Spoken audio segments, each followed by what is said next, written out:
युवा बेरोजगार है, पढ़ा लिखा बेकार है, मिलता ना रोजगार है, ऐसी हमारी सरकार। बलिया की बेटी प्रिया चौहान जिसका शव सर पेड़ पे लटका मिला, तकलीफ दे है सर।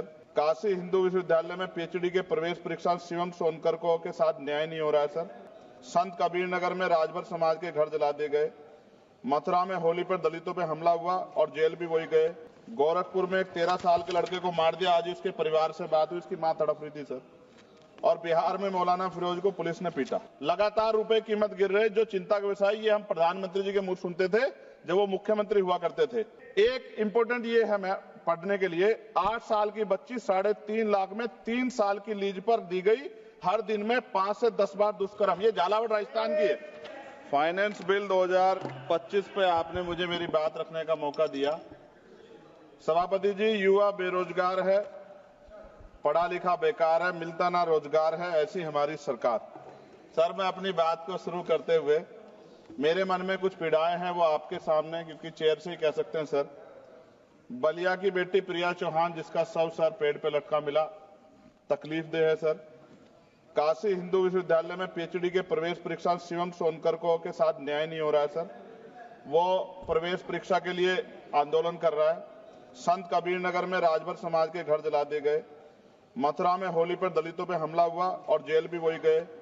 गोरखपुर में एक 13 साल के लड़के को मार दिया, आज उसके परिवार से बात हुई, उसकी मां तड़प रही थी सर। और बिहार में मौलाना फिरोज को पुलिस ने पीटा। अब मैं सर अब बजट पे आता हूं। निजीकरण से आरक्षित वर्गों के लिए नौकरी के अवसर कम हो रहे हैं सर। सरकार बताए कि राष्ट्रीय संपत्ति को बेचकर पूंजीपतियों को फायदा पहुंचाने की नीति कब बदलेगी। जीडीपी का केवल 2.9% शिक्षा पर और 1.98% स्वास्थ्य पर खर्च किया जा रहा है। सरकारी अस्पतालों में डॉक्टर और दवाइयां नहीं है। शिक्षा और स्वास्थ्य बजट पर जीडीपी का कम से कम 6% पैसा खर्च किया जाए। जो गवर्नमेंट अमेंडमेंट नंबर 144 है, उसमें आपने रिटायर्ड कर्मचारी अधिकारियों की पेंशन को कम करने का प्रावधान किया है। मेरा सरकार से आग्रह, इस अमेंडमेंट को वापस लेकर पुनः पेंशन की पुरानी प्रक्रिया बहाल की जाए। सीएमआई की 2024 की रिपोर्ट के अनुसार भारत में बेरोजगारी दर 8% से अधिक बनी हुई है। युवाओं के लिए नए रोजगार सृजन कोई ठोस नीति बजट में नहीं थी।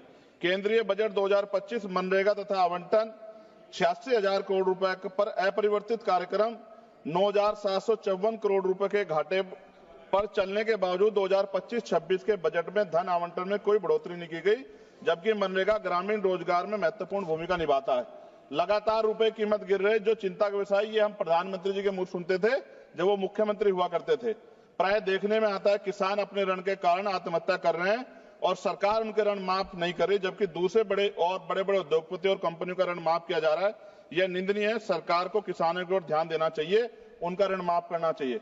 कृषि उपकरणों पर 100% जीएसटी की छूट दी जानी चाहिए। भारतीय शेयर बाजार पिछले कुछ समय से लगातार घाटे में जा रहा है। भारतीय निवेशकों का पैसा डूब चुका है, जबकि विदेशी निवेश लगातार भारतीय शेयर बाजार से पैसे निकाल रहे हैं। सरकार को इस ओर भी ध्यान देना चाहिए।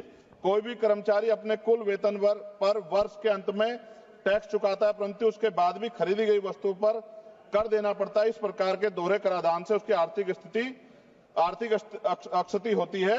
ये गलत है सर। जब कोई आम आदमी कोई वाहन खरीदता है तो उसे जीएसटी सहित कई तरह के कर चुकाने पड़ते हैं, लेकिन जब वह उस वाहन को सड़क पर ले जाता है तो पुनः कर देना पड़ता है, जिससे आम आदमी की जेब पर सीधा असर पड़ता है। सरकारी स्कूलों में शिक्षा की स्थिति अत्यंत दयनीय है, जबकि दूसरी ओर निजी स्कूलों में शिक्षा इतनी महंगी हो गई है कि गरीब बच्चों को महंगी फीस, किताबें, बैग और ड्रेस के कारण शिक्षा से वंचित होना पड़ रहा है। महोदया, निजी स्कूलों की कालाबाजारी बंद होनी चाहिए और शिक्षा इतनी सस्ती होनी चाहिए कि हर व्यक्ति तक पहुंच सके, और प्राइवेट स्कूलों पे कैप हो कि वो ज्यादा फीस न ले सकें। साथ साथ उत्तर प्रदेश में, जी खत्म करूंगा, उत्तर प्रदेश और अन्य राज्यों में मानव तस्करी, आप तो सभापति जी खुद महिला है, ये मामला आप गंभीरता से सुनना, मेरी ये बहुत बड़ी चिंता है। उत्तर प्रदेश और अन्य राज्यों में मानव तस्करी के संगठित गिरोह सक्रिय हैं। जैसे उत्तर प्रदेश के सोनभद्र से अन्य राज्यों में लड़कियों को बेचा जा रहा है। राजस्थान में लीज पर बेटियों को बेचा जा रहा है। बेटियों के खरीद फरोख्त के मामले सामने आए, लेकिन सरकार कोई ठोस कदम नहीं उठा रही। सरकार बताए कि मानव तस्करी रोकने के लिए बजट में विशेष प्रावधान क्यों नहीं किया गया। महिला सुरक्षा के लिए Nirbhaya fund, last page, Nirbhaya fund को पूरी राशि खर्च क्यों नहीं की जा रही है। फंड तो बना दिया निर्भया के नाम से, लेकिन खर्च नहीं करे। बेटियों की बिक्री रोकने के लिए राष्ट्रीय टास्क फोर्स का गठन किया जाना चाहिए। सभापति जी, ये मेरे हाथ में कटिंग है जिसमें लिखा है कि लीज पर बिक रही हैं बेटियां, कर्ज उतारने माता पिता भेज रहे हैं। एक इंपॉर्टेंट ये है मैं पढ़ने के लिए, 8 साल की बच्ची 3.5 लाख में 3 साल की लीज पर दी गई, हर दिन में 5 से 10 बार दुष्कर्म। ये झालावाड़ राजस्थान की है। ये भारत है? ऐसा भारत जहां बेटियों को बेचा जाए, लीज पे दिया जाए और सरकार हाथ पे हाथ रखे तमाशा देखे, ये अच्छा नहीं है। अंत में न्यायपालिका में SC, ST, OBC व अल्पसंख्यकों की संख्या बढ़ाने पर सरकार क्या कर रही है? इन्हीं सब बातों के साथ मैं अपनी बात को खत्म करता हूं। जय भीम, जय भारत। आपका बहुत बहुत धन्यवाद।